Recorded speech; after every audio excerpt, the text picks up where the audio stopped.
any violence by a large population is not because this people is more violent than any other. It's an alarm, it's a sign, it's a signal that something is wrong in the treatment of this population. Where is the outcry? Where is the voice of the day? Where is the voice of the people?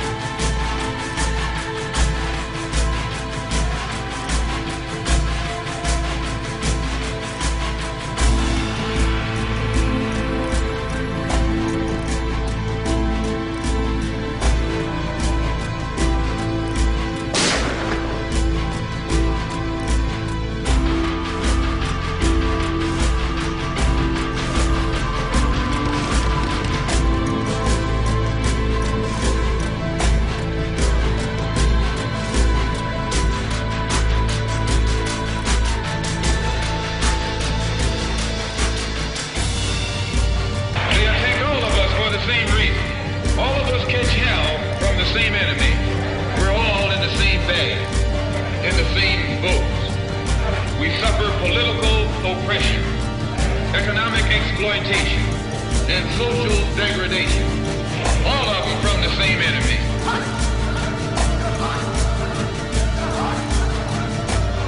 It is useless and futile for us to continue talking peace and non-violence against the government whose reply is only savage attack on an unarmed defenseless people.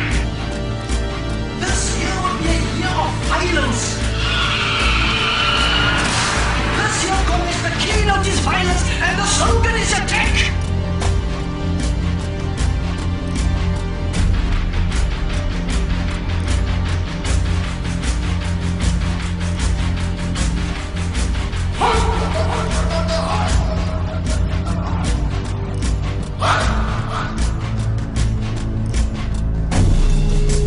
I am minded of young David. I am minded of young David, the shepherd boy, who stood up before the great warrior of the Philistines. Young David having all the courage.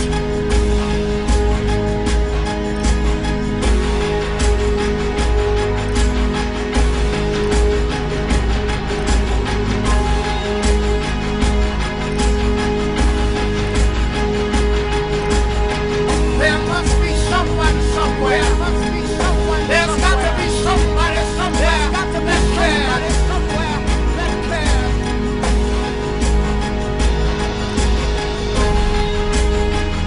Young David took that one small stone and the faith of his God and slayed the giant.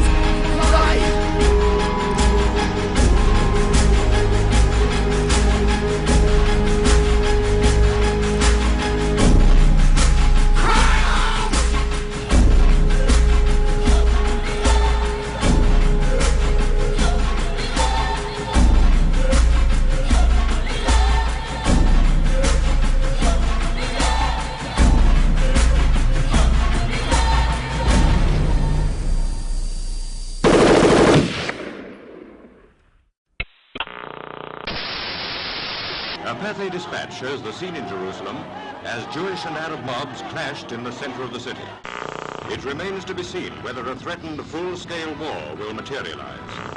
جنود يعتلون المنازل والقناصة لا يتورعون عن إطلاق النار على كل شيء يمر أمامهم بمن فيهم الصحفيين. As a journalist, the more you look into the issue of Israel and Palestine, the more you sense that something is not quite right. The images and the narration are out of sync, a little like a foreign film that has been awkwardly dubbed.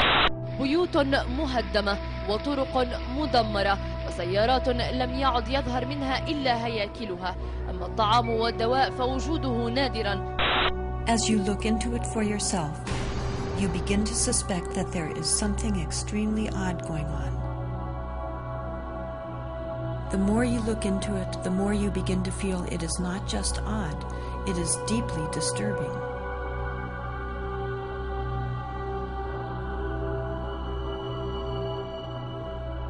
Our media portray Mideast violence as though it's an inherent part of the culture and region, implying that the Israeli-Palestinian conflict is an ancient problem with little hope of solution. دمار يخلفه الجيش الإسرائيلي في كل شبر من الضفة الغربية. مدينة السلام المحاصرة لا زالت ترفع غصن الزيتون، وكنيسة المهد تقصف بالآليات العسكرية. 200 مواطن محاصرون داخل الكنيسة دون طعام أو دواء. These misperceptions come from the fact that we're only hearing a fraction of the story.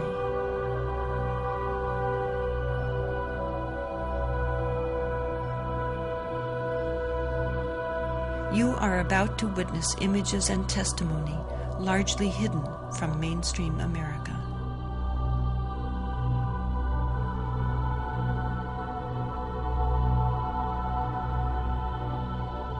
This place draws many people, whether they're Jewish, Muslim, or Christian. This is a holy place to significant numbers of us in the world. We all have an interest in sort of seeing what is this land and what's the situation here. And once you come, if you open your eyes at all, you can't miss the problems and the patterns that are here. I think it's hard to understand what occupation is. I think it's a foreign concept for many Americans, what it's like to live under military occupation. The definition of an occupation is when a foreign army occupies your land physically and controls your life. In addition, Palestinians under occupation, and this is why there's so much struggle against the occupation, they're not citizens, they don't have rights, they don't have civil rights. They're under a military rule. This is a particular kind of occupation that's both military and settler occupation. Settlements are areas of Palestinian land which are selected, and whatever is there, whether it's roads or whether it's villages or homes, they are bulldozed, and then a new town is built on the hilltop. One very good friend is Rodina Jabber, and she and her husband Atta have land in a rural valley near here called the Ba'a. And it's pretty clear these settlements want this land. It's some of the best agricultural land around here. So that valley has had repeated home demolitions. Rodina herself has lived through 2 home demolitions. They're living now in their 3rd house.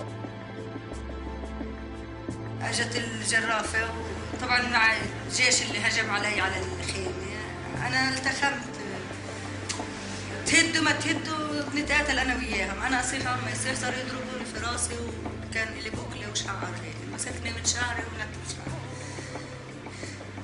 لما حطوا بكيت الجرافه على البيت هيك تذكرت انه ابني نايم في البيت هجمت على البيت بدي اطوله احمله أنا بركض على البيت والجيش بيسحب فيي من ظهري من ورا وبضرب فيي في ظهري وشلاليط في إجري وراسي ومسك شعري من البكلة وخلع شعري. أنا جريت الجندي ودفعته على الأرض واحد منهم هيك مدقرين فيه كلهم. أنا دبيت الجندي ودخلت على الولد حملته بين إيدي هيك طلعت.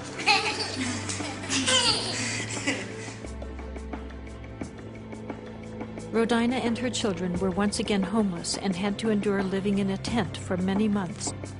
Her husband Atta was even imprisoned for protesting the destruction of their home. قاعدين أنا وياهم قاعدة بطبخ لهم على الحطب وعلى النار وقاعدة بطبخ لهم. اللي رابطة حبل في التينة خيط حبلة. رابطها في عرق التينة من فوق وبتلف على رقبتها وحاطة هيك بتشرب في حالها. يما شو بتساوي شو هذا؟ قال خلص يعني احنا بدنا نضل قاعدين في الشمس تحت التينة بدناش نعيش بدنا نموت حالنا. فكيتها يعني ساعتها كان الوضع مأساوي بشكل يعني تصور قديش ام قاعدة من اولادها بنتحروا قدامها. يعني حالتهم النفسية لا تحت الصفر. في الليل حتى الليل والله ما بنناموا بالليل. طول الليل والله ما بنناموا. يما شوفي مين يما شوفي الجيش يعني قبل 3 أيام أجانا الجيش هذا تصوت من شقه وهذا يصرخ من شقه وهذا حاملته والجيش بيقول هاتي هويتك هاتي الهويه ومن دون ضوء بقول لهم ما تخافوش بسكت فيهم بمسكهم بعبطهم انا بكون خايفه اكثر منهم شو بدنا نسوي؟ Here you have Palestinians that have no input whatsoever in the policies that are made. They're not on the city council. They're not in any of the decision-making bodies in the West Bank or Gaza. They're certainly not in the government. The policies are made in order to ensure Israeli control. So the law is designed in a way, in a very cynical way, to prevent Palestinians from building and to keep them confined in little islands, so that most of the land of the occupied territories is free for Israeli settlement. These are armed settlements, about 190 of them spread all over the West Bank. Settlements are strategically built colonies of Israel that are connected by a network of roads which separate each Palestinian community from the next and confine their ability to expand. They are often constructed around the best farmland and water resources. They are surrounded by barbed wire. They are armed inside. Settler residents are required to be armed by the Israeli military. And they are defended from the outside by the Israeli military itself. The purpose of these settlements today, number one, is to continue the Israeli control and domination of the occupied territories. And the bottom line in all of this is to make Palestinians leave the country. It's a very hard term, I know, but in a sense it's a kind of ethnic cleansing.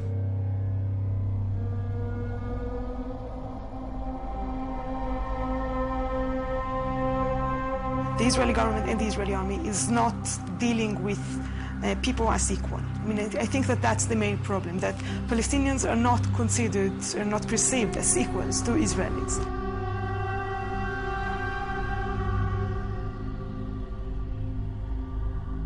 There is no specific discrimination against Palestinian Christians as opposed to Palestinian Muslims. It's a shared suffering.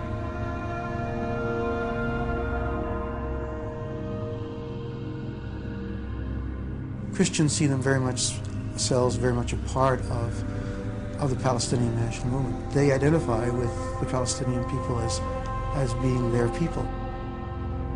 Palestinian Christians have difficulty getting to churches on Sunday morning if they wanted to come to Jerusalem because they don't have that permission or that legal right, according to the Israeli government, to come to Jerusalem for worship.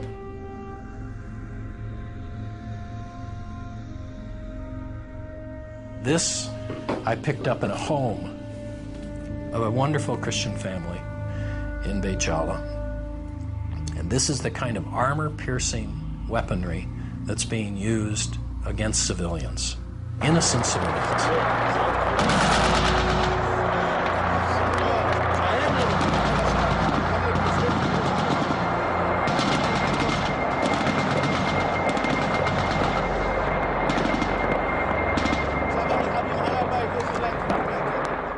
It's not easy to tell everything, you know.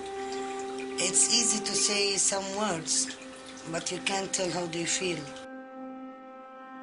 As everybody, I want my children to be happy, to live their right life as children. We just think about one thing. Where can I put my children while they are shooting?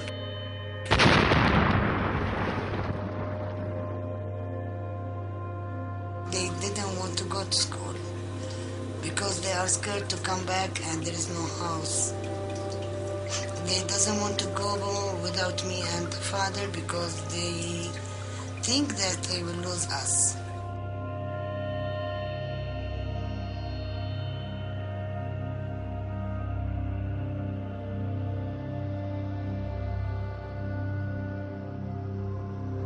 What about these children?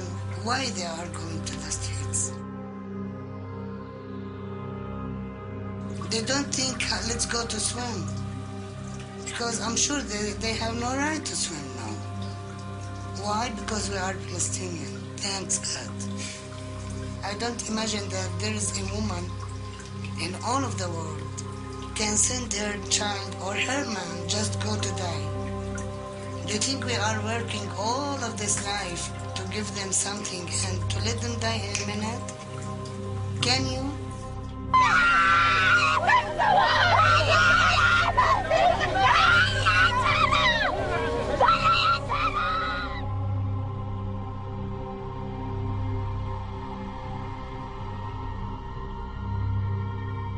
The suffering, the persecution of Christians, they've been robbed of their heritage. They've been robbed of their ancestral lands. They've been robbed of their culture. Some of the first converts to the teachings of Jesus were Palestinians. So that's how long Christians have been in that land. Their quarter, the Christian quarter, has been really, really decimated and taken over and sliced up. That has really bled the Christian community to where they're less than 2% of the population now. The presence of a Christian community within the Holy Land, can you imagine, where Jesus first stepped foot, will no longer be there.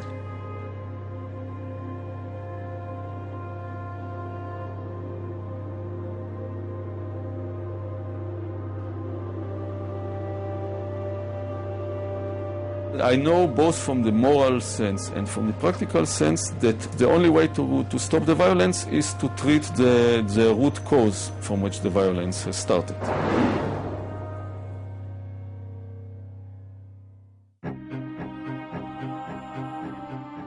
The number one myth that Westerners have about this conflict is that Arabs and Jews have been fighting for thousands of years and they're going to continue to fight. This is really quite bizarre because all it takes is a little bit of reading of history to find out that this just isn't true. There is no congenital historical enmity between the Arabs and the Jews. The Jews flourished in the Arab world at a time when they were being persecuted throughout all of Europe.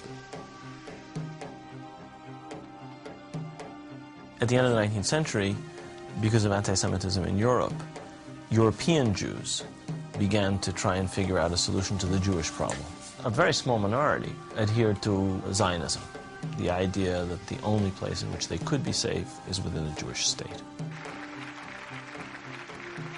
Zionist Jews actually had a design on the land of Palestine, the idea of creating a homeland for Jews in the land of Palestine.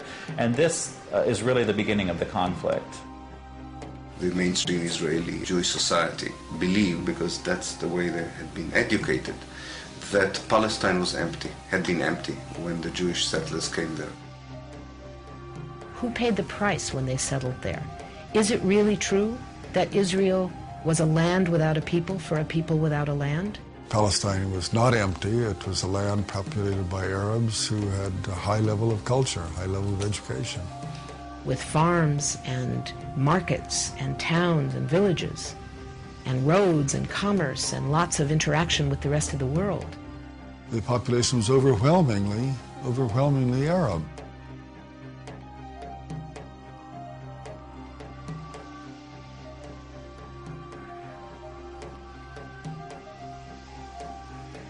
Jewish immigration increased under British rule following World War I, when Britain implemented the Balfour Declaration, promising a Jewish homeland in Palestine. This measure conflicted with Britain's previous promise of self-rule for Arab inhabitants throughout the region. Britain was basically extremely supportive of the Zionist movement. It helped to establish all of the structures of a state. At the same time, the Arabs of Palestine were denied the right of self-determination.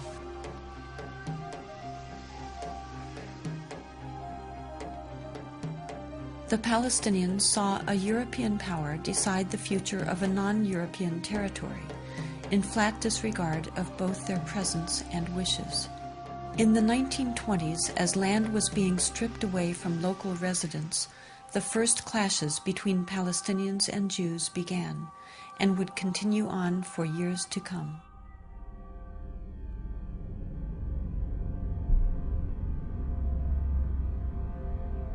Until the early 1930s, the Jewish population of Palestine remained under 17%.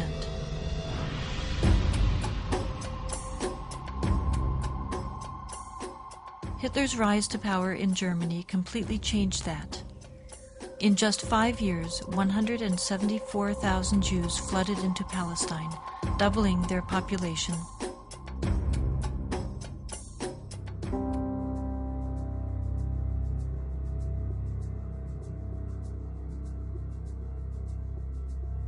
As the world attempted to make amends for the horrors of Nazi genocidal policies, efforts to make Palestine a Jewish homeland increased.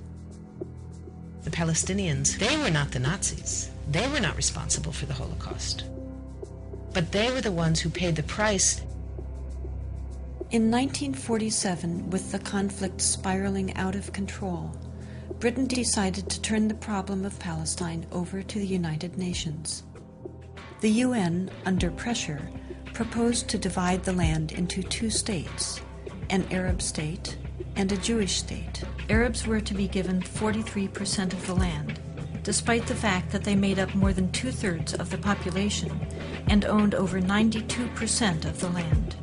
Jews were to be given 56%, although they comprised only 1/3 of the population and owned less than 8% of the total area. Nevertheless, they were given not only most of the land, they were given the most fertile land. Zionist leaders took advantage of their superior military preparation and immediately began occupying major Arab cities in Palestine.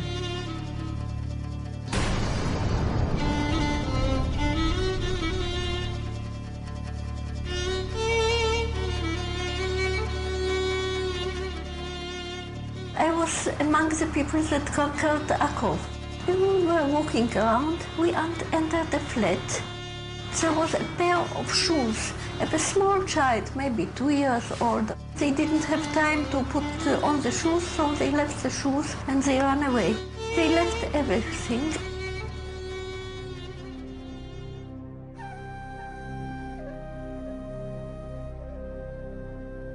We found out that there was a systematic expulsion of Palestinians, and there was, as I said, there was an ethnic cleansing operation taking place. The most infamous campaign was the massacre at the village of Deir Yassin, where over 100 men, women, and children were systematically murdered. هذا البيت كان متخبين فيه أنا وولادي وأخويا موسى. مكاليت أنا معندنا أخوي موسى مشاكل نتونس بالله فيه. هذا البيت. أجي قالوا لما كنا بالبيت كنا مش كسر خبطنا الكنبلة وجينا صورت أنا وبنت الصواب تلبسها ولادي. وكان بعد ما راحت المراكة الحالة كانت كسروا الباب عليهم وطلعونا بدهم يقتلوا في مسدبة في على وجهها اللي يقتلوه وتناولت 250 ليرة من عدة وقلت يا خواجة بس مشان الله الطالب بدها قلت ليش قال لي كتير انت كويس هات المصاري بارس وخوتي الحنون شو تسويش فيها خوتي الحنون أجراك يا ويلي هي زمتك على السلام راكحني أجراك يا ولد حط لك الخمسات ويكون راسك في موسى قدامك حط له 5 مليون تحت راسه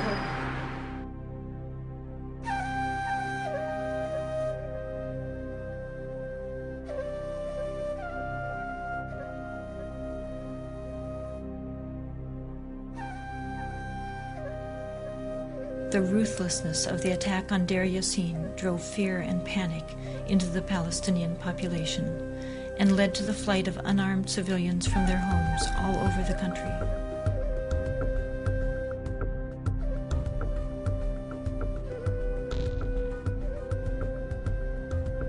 As a result, maybe 300 or so thousand Palestinians had already been expelled before the first Arab soldier entered Palestine. Some of the neighboring Arab armies finally intervened after May 15, 1948, when Israel officially announced its statehood. Although there was a lot of war rhetoric on the Arab side, very few soldiers, Arab soldiers, were sent into the battlefield. And actually, for most parts of the war, there was superiority on the side of the Israeli army.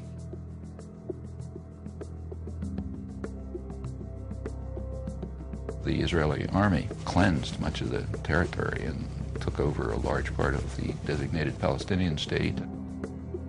The new state of Israel encompassed 78% of the total land of Palestine. The West Bank came under Jordanian control and the Gaza Strip under Egyptian dominion.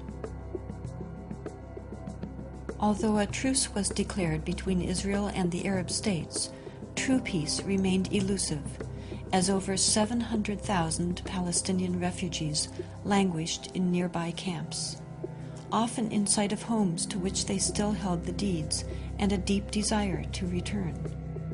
Most of the deserted and evicted Palestinian villages were erased from upon the earth and were either turned into Jewish settlements or into fertile land. Of the 500 Palestinian villages in what became Israel in 1948, 400 were destroyed. These efforts to destroy the possibility of their returning home were countered by the United Nations, which continues to affirm their human right enshrined in international law and morality to return. A Palestinian who had lost her land or lost his land as the result of the creation of Israel in 1948 cannot come back even for a visit. I can go back to Israel as if I were returning and claim immediate citizenship, having no historic tie, speaking no Hebrew, knowing no one in the country, having no family who ever was there. All that one needs is being Jewish, a religious group like any other.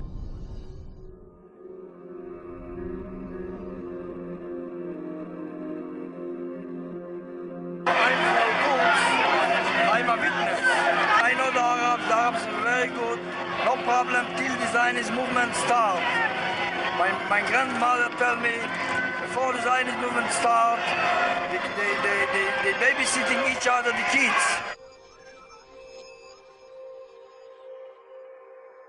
They borrow from both each other like brothers, like brothers.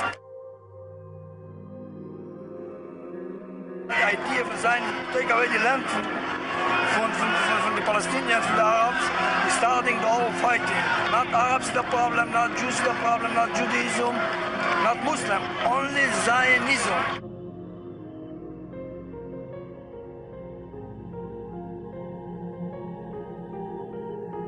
The events of 1948 were a defining moment for the Middle East, and from that point onward created instability throughout the region. Violent tensions continued and led to another war in 1967.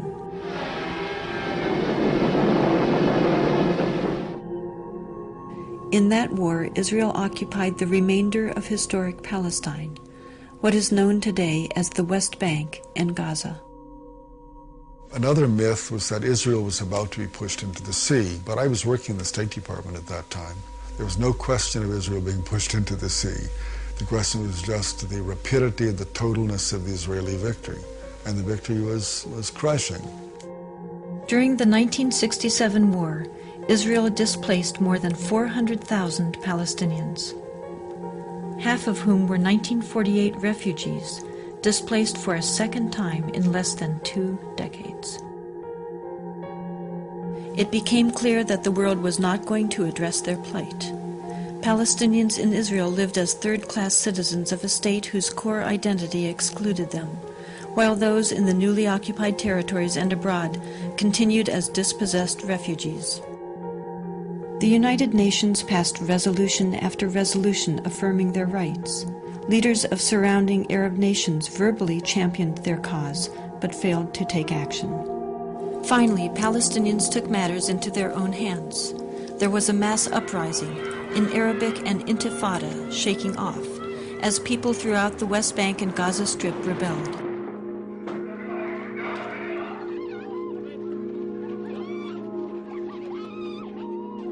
The Israeli government adopted a strategy, in the words of Defense Minister Yitzhak Rabin, of might, power, and beatings, which became known as the break the bones strategy.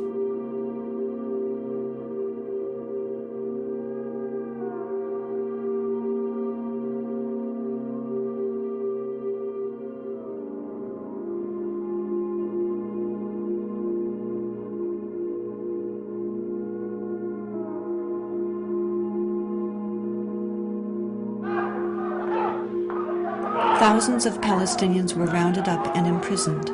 Since 1967, over 400,000. Many were held without any charges whatsoever, under harsh conditions where physical abuse and torture were rampant.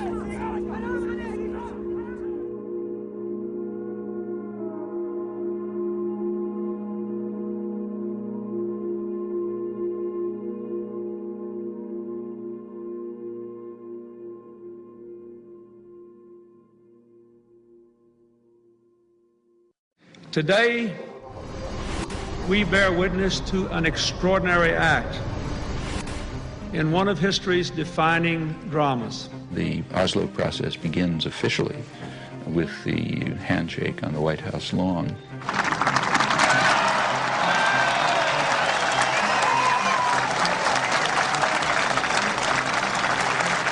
I think the main misconception is the years of Oslo were years of peace. And in that period, when there was supposed to be a peace process underway, in fact, the daily lives of Palestinians throughout the occupied territories got worse and worse and worse. The reality, and I saw it with my own eyes, that this was a new form of Israeli domination over Palestinians. Economic and social rights, which are rights to health, education, work, etc. These areas are the areas that declined the worst for the majority of Palestinians, almost all Palestinians. All the economic indicators turned for the worse under Oslo during this peace process. Moreover, Israeli settlements have continued to expand throughout that period.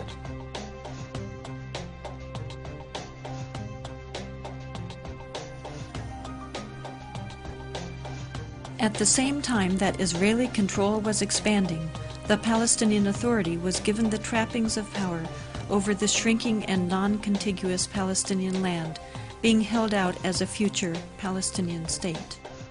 The challenges of governing for the Palestine Authority are extraordinarily complex. This is an authority that has very little authority. It has virtually no power. Its power is derivative. It has the power that is given to it by Israel, and at any moment, any of those powers can be taken away. It was very convenient to believe that there is no occupation, that the occupation is over. How many aspects in your life somebody else determines for you? This is occupation. And Israel could determine, in the last 10 years, could determine everything.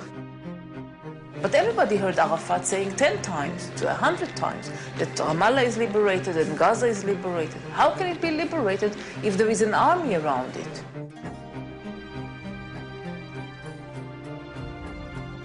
The Palestinian officials spoke very warmly about the situation, about the reality, and they were hiding the fact that for the great majority of the population, these years were a disaster.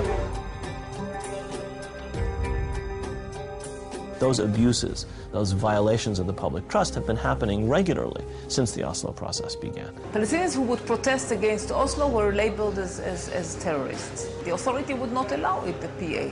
Instead of having a real national authority, you had this corrupt institution whose main task, as far as Israel was concerned, was to police the Palestinians and prevent them from resisting the continuing occupation. It has wasted a lot of the money the international community has given it. One sees the villas of the leading Palestinian officials and the poverty with which the Palestinian masses are living in. The performance of the PLO in running the Palestinian Authority and its failures in negotiating with Israel have very much diminished support for the PLO leadership.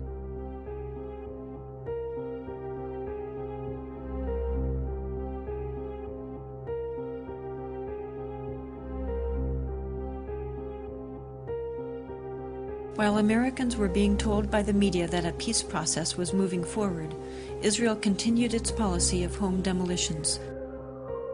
Since 1967, about 12,000 Palestinian homes have been demolished. More than 700 of those homes were demolished during the Oslo peace process.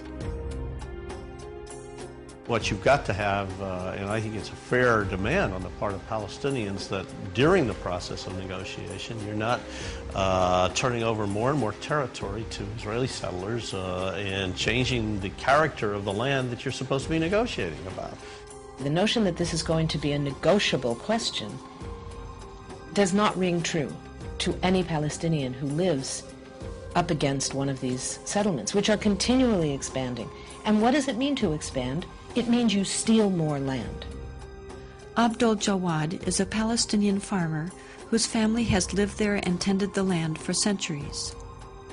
The Israeli authorities have confiscated countless acres of their farmland. شوف الشجر اللي كان ما أحللت اللي كان موجود هون. يعني كيف واحد بقعد في جنة أنا مسوي جنة هون. شوف شو بدال الجنة شوف شو سووا معاي. شوف شو عليك بتتفرج شو هذا اللي سووه هون.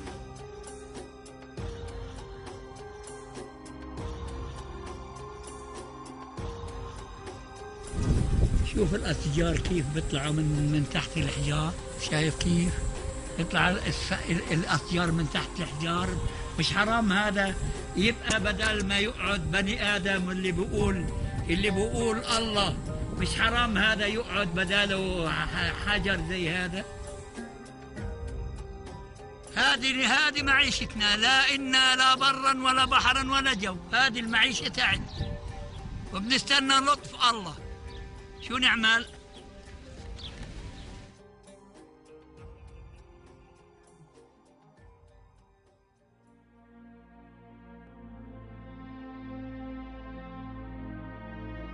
These settlers live and prosper at the expense of the Palestinians and the Palestinians' well-being, present well-being, and future well-being. And they don't see this horrible, disproportionate allocation of resources where Jewish settlers get water and electricity and gas, garbage pickup, all kinds of things that their Palestinian neighbors don't get because of the military occupation. هذيك المنطقة منطقة بين نعيم ممنوعة تيجي علينا. هذول الدور شوف يعني في واحد شوف يعني واحد بحوث في قلب الدور من العرب ولا واحد بحوث من العرب موجود هناك. هذه السيارة يعني لو ما إسرائيلية بعدوهاش. They lost the middle of the valley for a bypass road, which is now an Israeli-only bypass road. They can't drive on it to go to their homes. The thing is extremely ugly to watch. I mean, this is just day-to-day life. I'm not talking about the fighting here. I mean, you walk through Hebron, an Arab city, 100,000 Arabs, a couple hundred Jews. Settlers walking around with rifles, looking as if they own the place. Settlers can go in a Palestinian village and burn the fields there, destroy the house, hit Palestinian, even shoot Palestinian. Several of the women have been beaten by settlers on different occasions.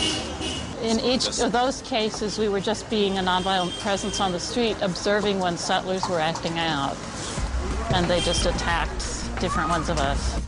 والله يا عمي قد ما نحكي لكم جزء من اللي بنشوفه. The Israeli government is not doing anything to try and stop the settlers from violating Palestinian rights.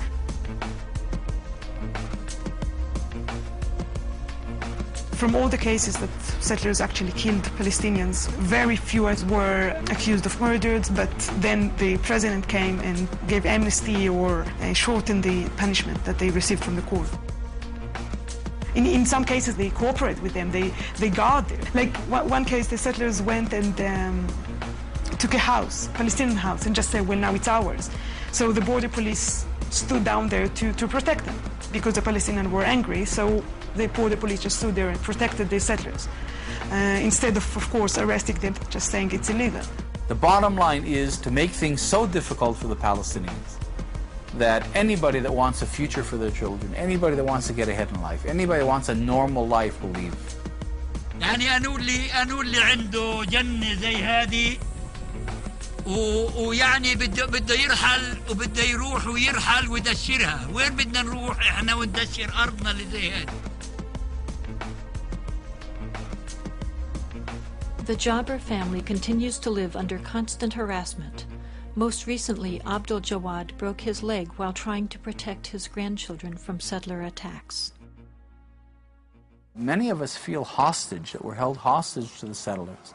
Because I think the vast majority of Israelis don't care about the occupied territories. But we're held hostage to the settlers that have enough political power within the Israeli political system that they can frustrate any attempt to get them out. And as long as they're there, the Palestinians can't possibly make peace.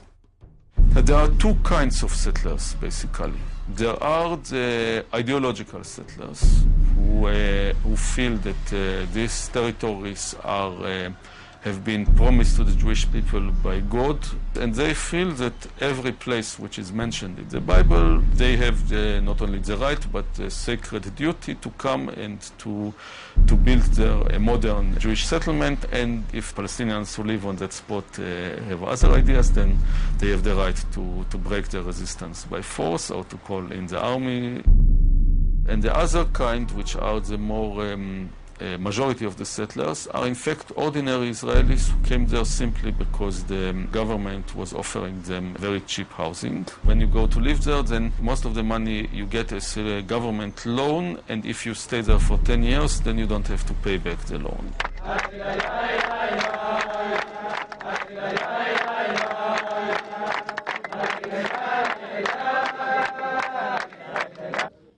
Well, I think the unpleasant and unavoidable comparison is with South Africa during the apartheid period.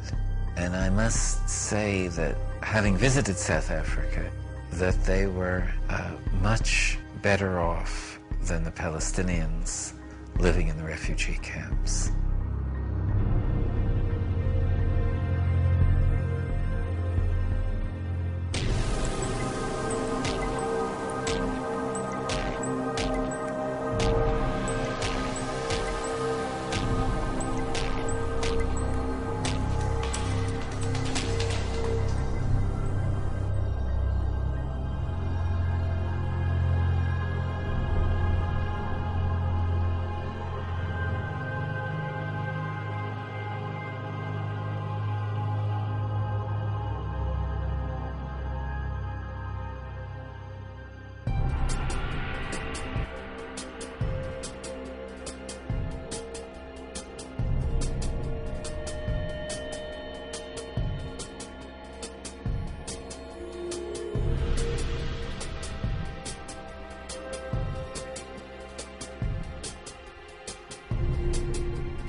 We went to jail because it was impossible to sit still while the obscenity of the apartheid system was being imposed on our people.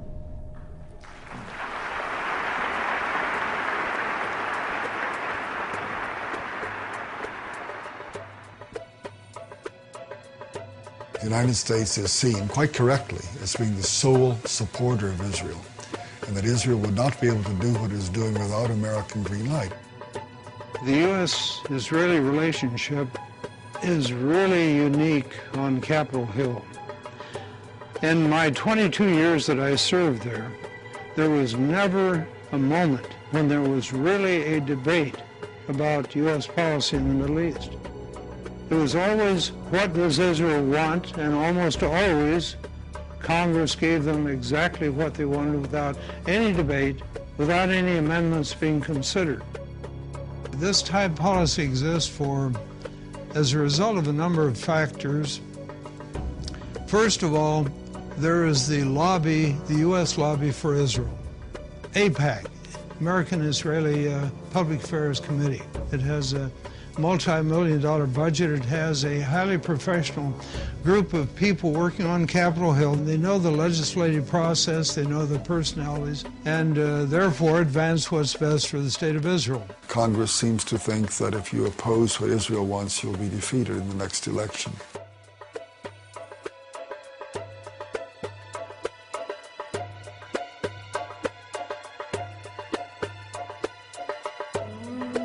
Another factor is the fundamentalist Christian community. Fundamentalists are often represented by the televangelists that are on TV. They believe that a strong Israel is a part of God's plan.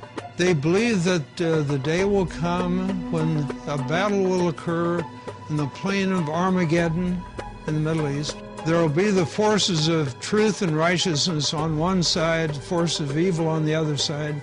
And in that struggle, the Christian forces, led by the second coming of Jesus Christ, will prevail. All of the Jews will be either destroyed or converted instantly to Christianity.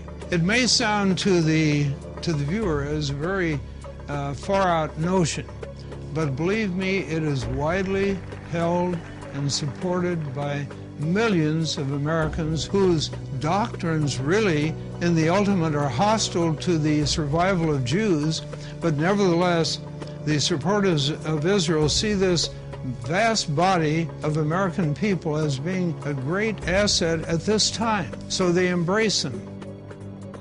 And Mr. Robertson, who said, I had a vision from God that we have to support Israel. And no matter what happens and what they do, this is the will of God because they're God's chosen people. A couple of weeks later, he added, and that's when this ministry started really being blessed, when we made that commitment to Israel. Not the commitment to God or Jesus Christ's teachings, but to Israel. And we have come from all the nations of the earth to say to the people of Israel, we are your friends, we are with you, and we believe that you are called by God to possess this land. I, as a Christian and a Christian pastor, object not in my name and not in the name of over 115 to 120 million Christians do you dare say that we support injustice and deceit. We do not. The citizenry of this democratic society is systematically deprived of access to the real facts. The American media play a major role in continuing U.S. support for Israel through leaving out vast swaths of information. It is the classic case of lying through omission. Major statements by American diplomats, senators, military leaders are going unreported. Sentences are being removed from news stories. Information is being manipulated. Those are the three factors that work together on Capitol Hill and lead to such total bias, such total absence of free speech, of open debate, that is, I think, very destructive to our institutions and to our best interests in world affairs. So Israel, for example, does not abide at all by international law. The entire occupation is illegal. It's a violation, in particular, of the Fourth Geneva Convention. By the rules of the Fourth Geneva Convention, you're not allowed to build settlements, you're not allowed to build roads, you're not allowed to expropriate land, you're not allowed to deport people, you're not allowed to restrict their freedom of movement, you're not allowed to harm their economy, you're not allowed to make them unemployed and impoverished. But everything that Israel does in the occupied territories, U.S. taxpayers are paying for. The U.S. gives the financing, it gives the military support. Israel receives as much foreign economic assistance as all the countries combined in the world.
In March 2003, the U.S. government approved $10 billion in aid for Israel.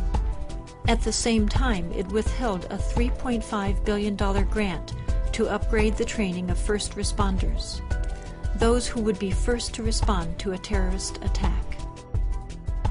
Spent domestically, that $10 billion could buy health care coverage for over 4 million children without proper coverage, or pay for 1.5 million American children to attend Head Start child development programs to prepare them for school, or simply help states offset the costs of one of the worst fiscal crises in half a century.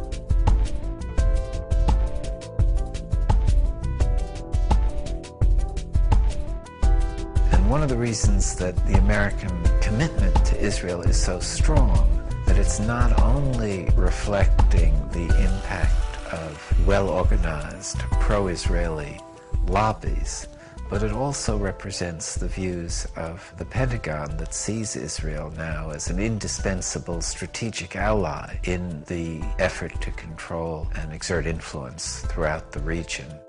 The main concern for the United States, like the world, is the oil-producing regions. And in order to control that, you need a way of doing it.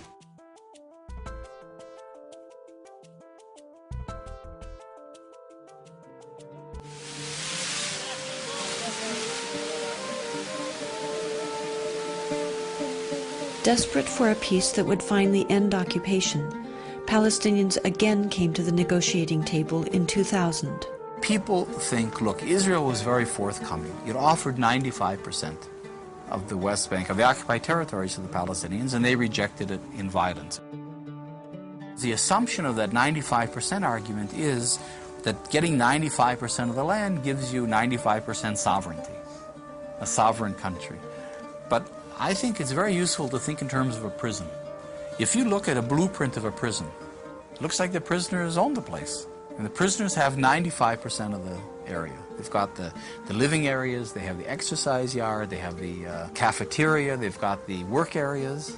All the prison authorities have is 5%, is the control.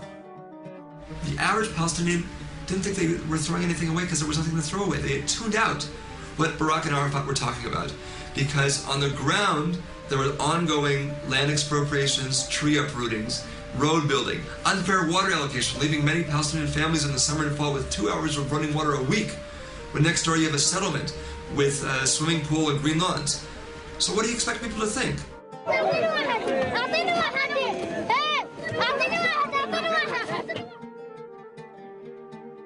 And it was that pressure, that sense of being squeezed, that finally exploded in September of 2000 in what became the second intifada.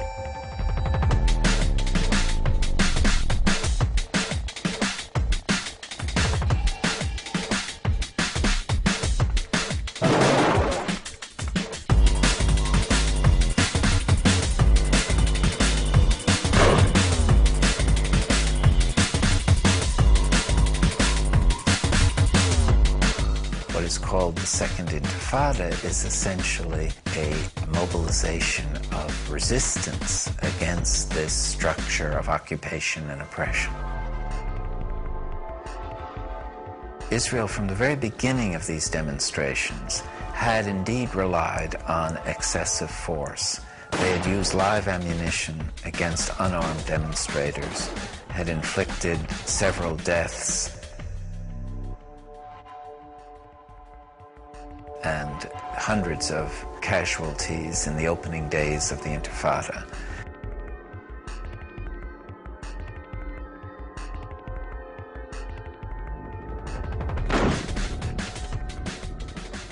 Sometimes the Israelis are speaking about rubber bullets they used. By the way, it's not rubber, it's steel coated with rubber. This bullet, it killed many of the kids who are demonstrating, I mean, sometimes while they are throwing stones. As this case, I'll show you what happened. He is a 14 years old from Khan Younis. He was shot with a one like this and it entered here and he died. A lot of the deaths have been children, and we do have some documentary evidence that security forces are firing on crowds of children. The soldiers weren't at risk. They're heavily armored, they have all this high-powered weaponry, and no child with a stone is going to be a risk to them.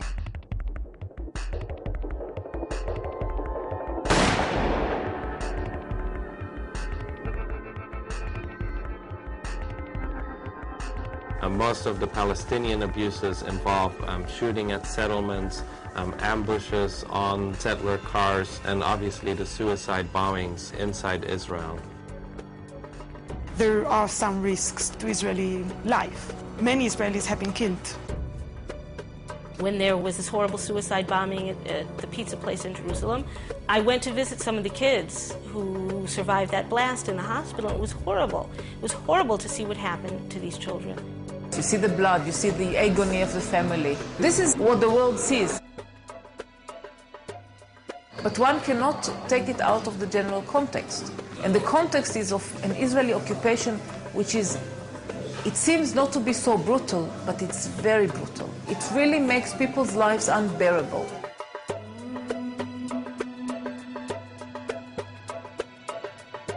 The use of suicide bombers is an act of desperation.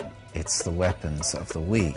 Israel doesn't do it, never, because it has airplanes and helicopters. Why should they send anybody to make suicide? I think we have to change our conception of what Israel is. Israel likes to present itself as this little country surrounded by a sea of hostile Arabs, and we just want peace, and they're violent. Israel is the 5th largest nuclear power in the world. It's got between 200 and 300 nuclear warheads. So the reality is that Israel's a regional superpower. For the first time, the resistance to that occupation had, to a very small extent, an armed component. There was nothing close to equal force.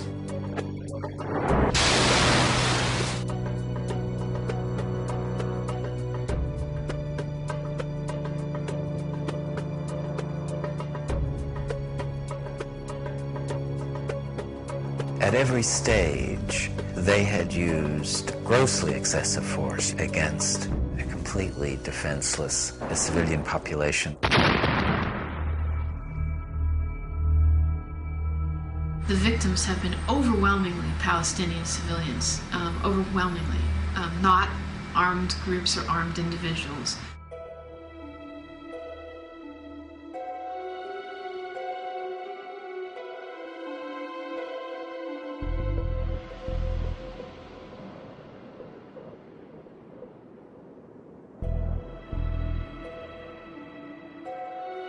Israel has established all of these checkpoints within the West Bank, which require Palestinians to wait hours and hours to go very short distances. Just the freedom of movement, it's something that Palestinians are denied on a daily basis. The access to Jerusalem, the access to health care, the access to hospitals, clinics, and schools. We're talking about 3 million people who's had their freedom of movement totally stopped.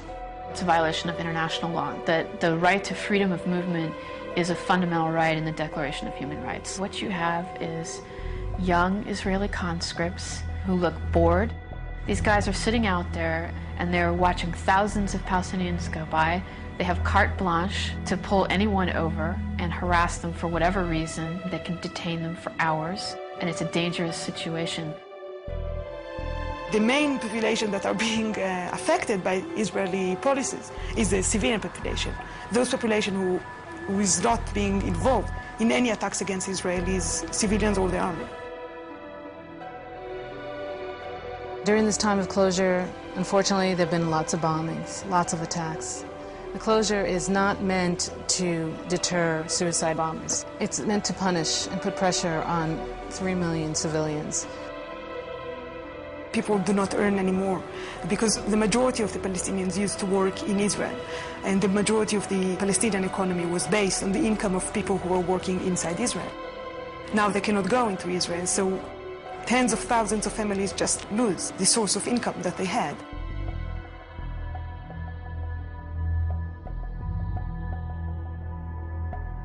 The education system is also affected by that. The student cannot go to the university. Birzeit University was subject to army closures for something like 18 times. The longest closure was during the first intifada. For 5 years we could not set foot on campus. During this period we organized what the Israeli army called cells of illegal education. We were teaching in apartments, in rented flats, in churches, in mosques, in gardens, in cars, and we kept our infrastructure. Even this attempt to minimize the damage and to keep the university going, they attempted to crush it. I went to college in the States and I found it very differently. Your biggest worry about in the States is if I'm going to pass my class, or oh, I hope I have a lot of friends. Over here it's totally different. You have to worry, oh my God, would I be able to get to school? Is there going to be a checkpoint? Is there going to be a demonstration? Am I going to get shot at? Is there going to be tear gas? So it's completely different. Here it's just you don't know if you're gonna live or you're gonna die, you know? You're going to school as if you're going to fight a war. You don't find a tank in the middle of the road on your way to college. And just the other day, there were 2 tanks and an army jeep, and they're standing there checking your passport and your student visa and all this stuff. And it's just we want to get to school. We want an education. We're humans, and we have a right to our education. In places like the United States, people cannot understand what's going on because simply the experience is beyond their frame of reference. I can't study at night because my bedroom light is going to be open and it's across the street from their settlement. They shot at me. I was reading my biology book. I was studying for my midterm, and my mom and dad are like, no, get out of the room because they started shooting. I was like, no, Mom, I want to get an A in the class. Let me study. So I'm sitting there, and all of a sudden you hear something on my bedroom window. I was just like, okay, maybe I should go downstairs. I couldn't study for my test. It's I tell my American friends, I was like, do you understand what I'm going through? The amazing thing is not that you have cases of suicidal students. The amazing thing is the bulk of them, they try to carry on in the middle of this mess as if life is normal, as if they want to celebrate their graduation and they want to build their life and they want to carry on. That's the other part of the coin. The root problem here is occupation. Everything else emanates from there.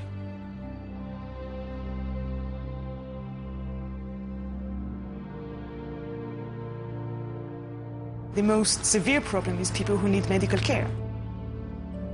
We've documented numerous cases where people have died. In fact, I believe that one of the last cases we documented was a woman who was in labor, who was not allowed to get to the hospital, and she and the baby both died. If people like that, if people who are really sick and really need to go to hospitals cannot do that, so I think you can imagine what happened to regular people that just want to go to work, just want to go to do some shopping, or even just visit friends. It's like living in a prison, a gigantic prison. Haaretz, the intellectual newspaper in Israel, ran a whole, a 4-page magazine article on the refugee issue. It had a picture of Tel Aviv University now and what was there before Tel Aviv University, a Palestinian village. And those refugees are in Gaza. غزة والله يا عمي غزة الثانية شافت الويل ويل عاد نكذب والله غزة احنا معانا لينا بس مش قد غزة مش أكتر غزة أكتر. I think that Gaza is a main problem. There are lots of violations that you will not see in the West Bank, you will see in Gaza. We find it hard to monitor the human rights situation in Gaza because the Israeli army do not let us in.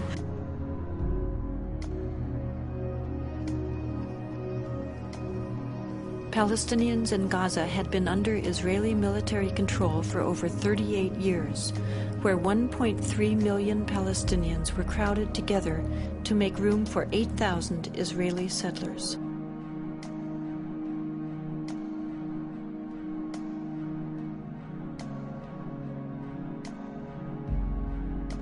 In August of 2005, Israel dismantled its settlements and military posts inside Gaza and relocated its settlers. The media, along with Israeli politicians, portrayed this as an unprecedented sacrifice. In reality, it was simply a matter of Israel finally complying with international law.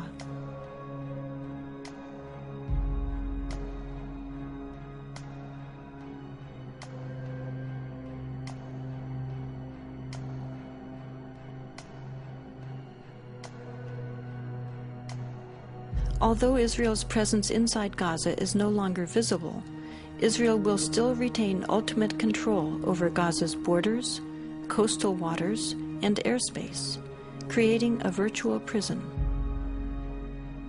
Refugee camps, even if there was no conflict with Israel, are just humanly horrible.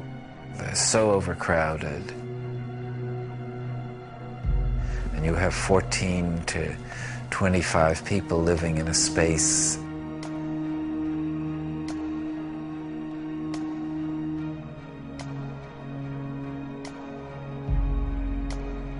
There's no place for children to be there. No streets, there are little alleys, no trees, nothing.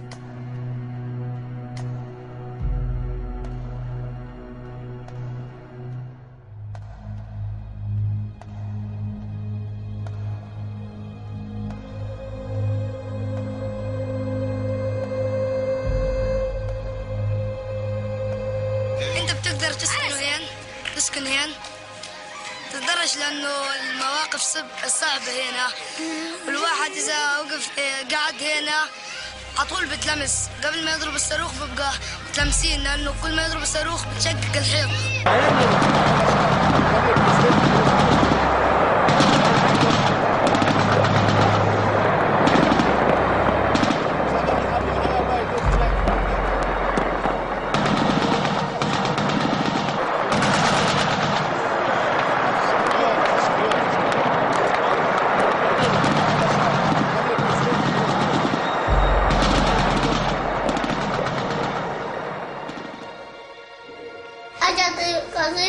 من فوق دخلت على الشباك بعدين كسرت كل الشبابيك والدار انحرقت. ليش هم كسروا غراض كسروا لعبة لسه في كتير غراض ساحوا كله رميناه على الزبالة والأواعي رميناها على الزبالة بنشحت من دور الناس هي أواعي للباس وحتى الأكل اللي بناكل فيه ريحته غاز ومش راضيين نصب أواعينا وهينا لابسين غاز. لو تشموهم أواعينا خلي اليهود يجوا يشموا أواعينا ويشوفوا دارنا. كل ما نيجي نتحمم في الدار نيجي نعمل نشوف الريحة كلها كتلاتنا كتل. هاي الأواعي شوف ها ما لمناهم مش غير شم غاز. ليش بدي أسوي؟ حتى نظارتي اللي أبويا جاب لي إياها ما فرحتش عليها. حتى الإسورة الأم جابتها الحلب الخواتم ما فرحتش عليهم. كيف بدي أفرح عليهم والعقد وهداك كيف بدي أفرح على أغراضي أنا؟ نفرح على أغراضنا بإيش؟ يعني أطفالنا مش عارفة تعيش ولا إحنا عارفين نعيش. يعني عيشة ايش بدي اقول لك كلها خوف ورعب. عايشين في الخوف والرعب.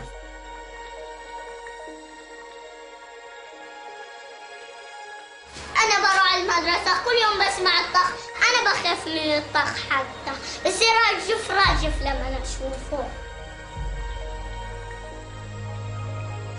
This is what has been fired on this neighborhood. This is a civilian neighborhood. There are no soldiers here. There are no military installations here. This is strictly harassment to get these people to move away from the border so that the Israeli tanks can move at will. They want these people cleansed from this area. It's that simple. And it's a way to get people to be humiliated and destitute again. In Gaza, you can see also the extent of house demolitions, much more extensive than in the West Bank. Whole neighborhoods have been demolished. Hundreds of people do not have any houses anymore because they are next to settlements or next to the border, which is, of course, a clear violation of humanitarian law. People have no chance to get their personal items out. They have no chance to call for help. And this is far away from most media outlets. You are amongst the very few journalists who have even seen this. European or American journalists who have even been here because people are afraid to come or it's too hard to come. And one of the things we were told in Gaza by a very respected Palestinian psychologist who had just completed a study of 1,000 Palestinian children was that they had discovered that many of these Palestinian children no longer had a will to live, that they were so dehumanized and so affected by seeing their fathers particularly beaten by Israeli defense forces, that the psychological condition is one of the dimensions of the conflict that is not widely understood. Palestinians called for an international observer force that would stop the violence, but this action was blocked by Israel. Finally, a group of Palestinian and Israeli human rights activists together created the International Solidarity Movement, which has brought people from around the world of all ages and backgrounds to provide a nonviolent international presence to try to fill this need. Rachel Corey, a 23-year-old American student, went to Gaza to join in these efforts, sending back emails to her parents. I have been in Palestine for 2 weeks and 1 hour now, and I still have very few words to describe what I see. It is most difficult for me to think about what's going on here when I sit down to write back to the United States. Something about the virtual portal into luxury. I don't know if many of the children here have ever existed without tank shell holes in their walls, and the towers of an occupying army surveying them constantly from the near horizons. I think, although I'm not entirely sure, that even the smallest of these children understand that life is not like this everywhere. It was Sunday afternoon in Charlotte, about noon actually, and I received a phone call, and my son-in-law, Kelly, was on the phone, and he asked if Craig was there.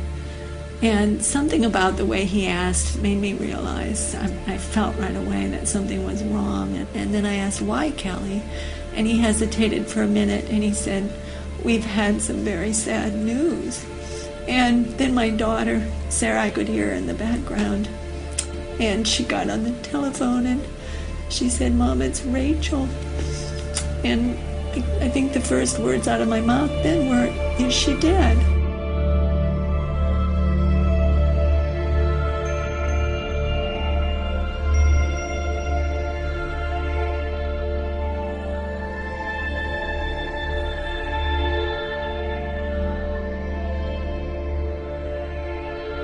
We were opposing the demolition of farmland and other property, Palestinian property, by Israeli destruction forces and bulldozers.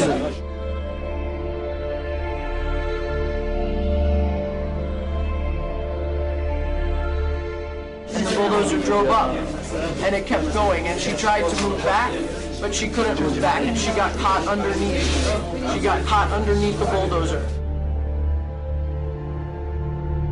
Many other internationals began to surround the bulldozer and yell at it and tell it that there is somebody there, and it did not stop.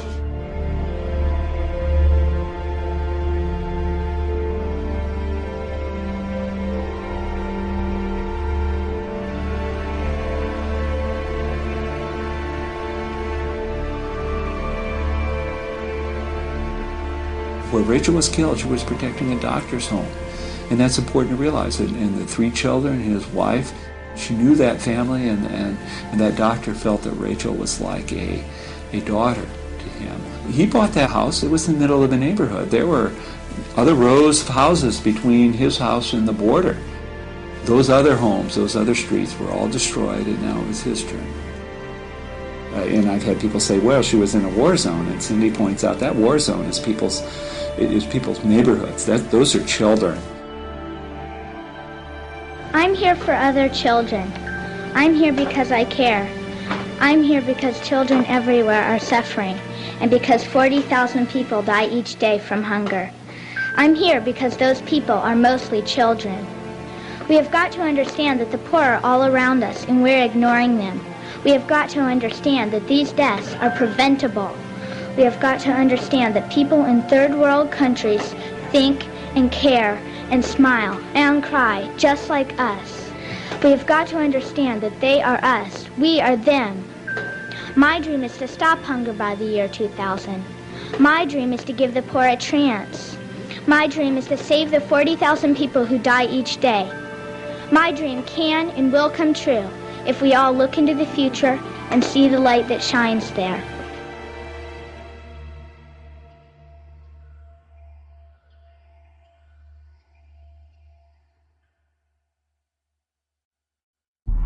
As Israel completed its withdrawal from Gaza, the following day it issued orders to confiscate additional Palestinian land from the West Bank and continue the construction of a separation wall.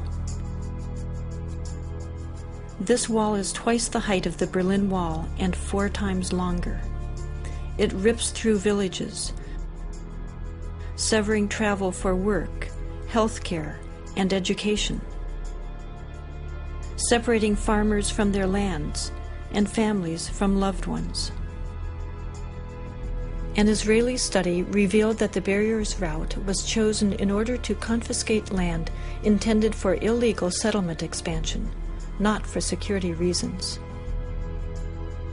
Here you have this huge wall being constructed right in the middle of the West Bank. How can anybody believe that there's going to be the creation of a real state? It's a symbol and a reality of oppression. Anybody outside of Israel who supports a two-state solution has to be very careful, because what they mean in a two-state solution is that 90% of historical Palestine will be Israel. In the rest 10% you'll have 2 huge prison camps, one in the Gaza Strip and one in the West Bank.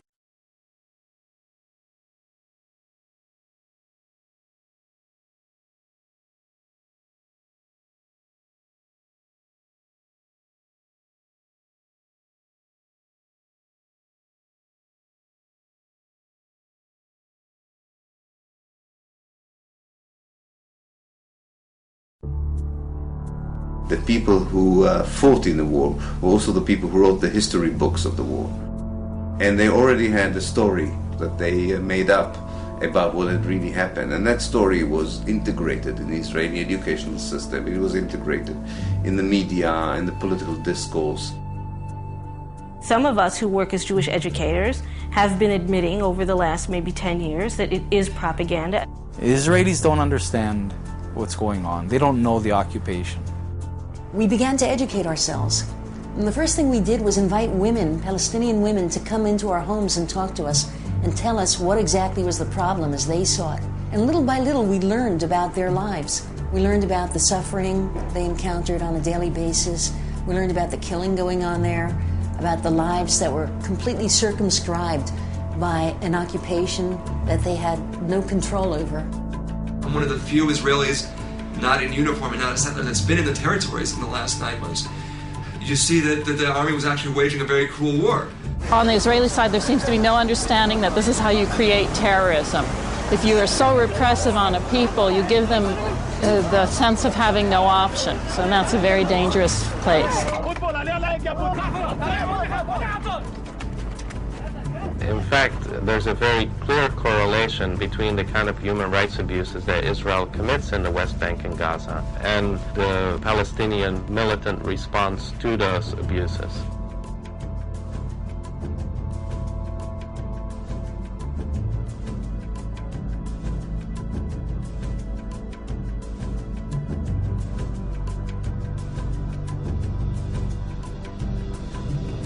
most Israelis have very clear views. This is a very political country.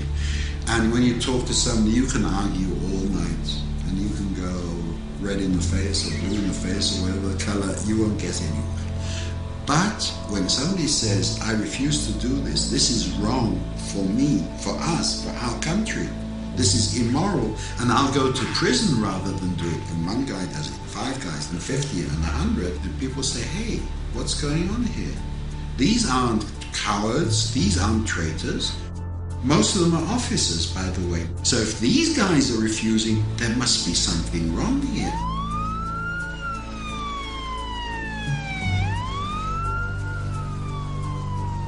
Nobody can argue with what I've seen. I mean, they may not like how I say it, or they may not like all the facts that I convey. It may sound like I'm imbalanced, but the fact is, when you're dealing with oppression, there is no balance. Even someone with a 20% open mind would reach the same conclusions that our commission reached. You could be pro-Israeli, and still, if you saw these realities, you'd have to have a completely closed mind not to come to the same conclusions that we reached. So the violence begins with the occupation. The opposition is resistance to the occupation. Resistance to violence is legitimate in any country in the world. I may disagree with some of the acts of resistance. I think some of the tactics are stupid.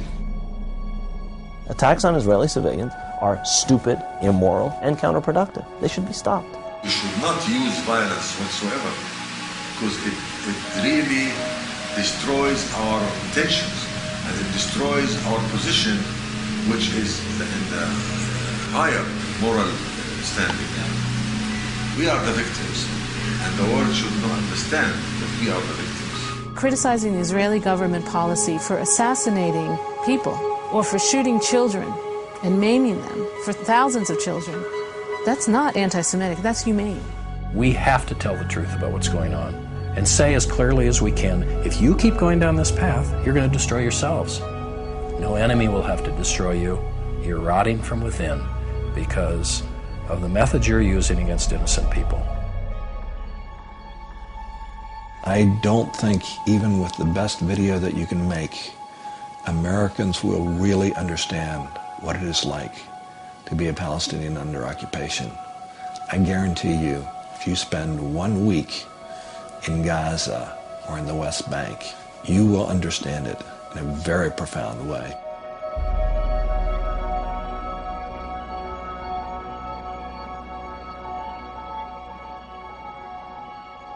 All the wars of independence, you can start, if you want, with the war of independence of the United States. They said no taxation without representation. And we demand taxation from the Palestinians and don't give them any representation. It is the same all over the world, and nobody wants to be under somebody's occupation.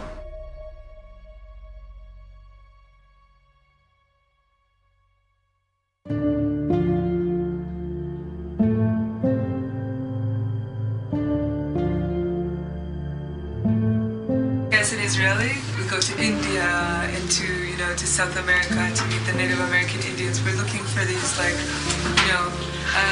indigenous people with some kind of more rooted wisdom, and they're right here. They're right here, right under our noses. Nobody ever comes here. The falahin for me, the Palestinian falahin, it's like, everything that that people go looking for. People with deep roots, really connected to the earth, with this romance with their land, and just incredibly wise and open-hearted, and simple, beautiful, and Israelis never see them unless it's through a target.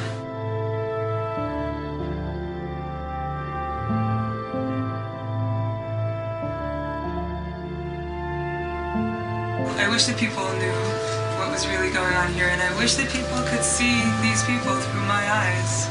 That's what often I'm looking at people and they're so incredibly beautiful, and I'm just thinking, I wish that Israelis could for 1 minute see them through my eyes.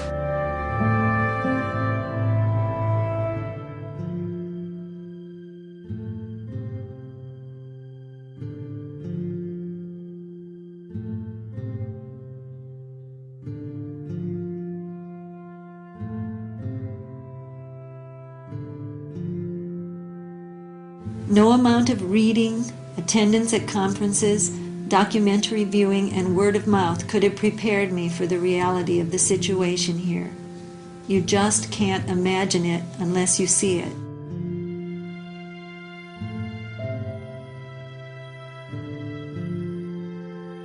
This is not at all what I asked for when I came into this world. This is not at all what the people here asked for when they came into this world. This is not the world you and Dad wanted me to come into when you decided to have me. This has to stop. I think it is a good idea for us all to drop everything and devote our lives to making this stop.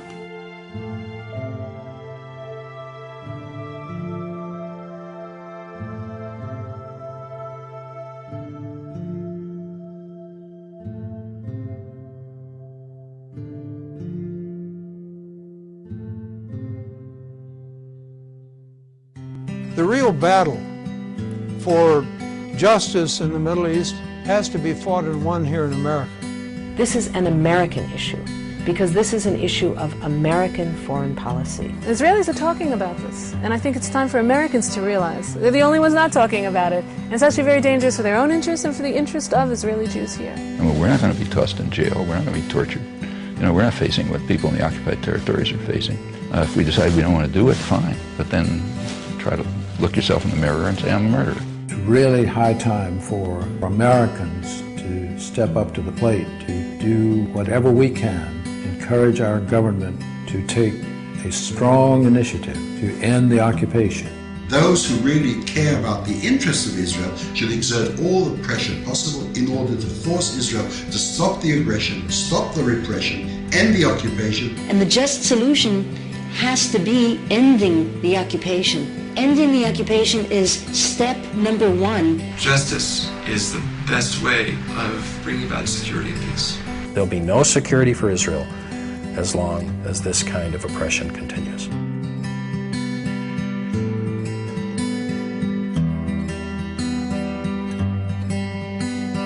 Close my eyes tonight. My